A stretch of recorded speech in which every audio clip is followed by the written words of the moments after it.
भविष्यात तुम्हाला काय चित्र दिसतंय आता?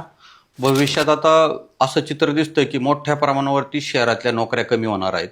कारण बऱ्याच प्रमाणात प्रायव्हेटीकरण चाललंय आता. त्याच्यामुळं नोकऱ्या कमी होणार आहेत.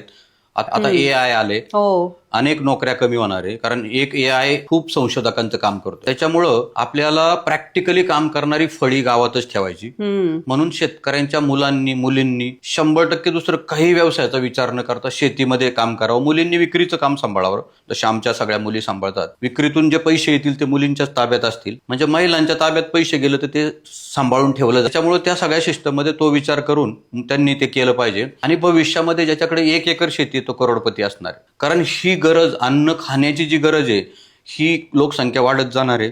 त्यांना खायला लागणारच आहे. फक्त विषमुक्त अन्न करणाऱ्यांची संख्या वाढली पाहिजे. तुकारामजी मुंडे साहेब आलेत. आता त्यांचा पण तोच उद्देश आहे की चांगली लोक या प्रवाहात राहू द्या, म्हणजे चांगलं अन्न देणारे.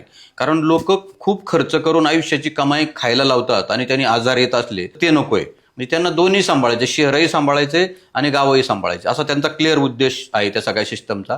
त्याच्यामुळं त्याच सगळ्या सिस्टमची आणि यंत्रणेची मोठ्या प्रमाणावरती गरज आहे. असं जर झालं तर सगळे जी तरुण मुलं आहे यांना कुठं नोकरीकडे जायचं नाही, 1 एकर शेती करावी, लाख रुपये महिन्याला कमवावे, सुंदर जीवन जगवावं.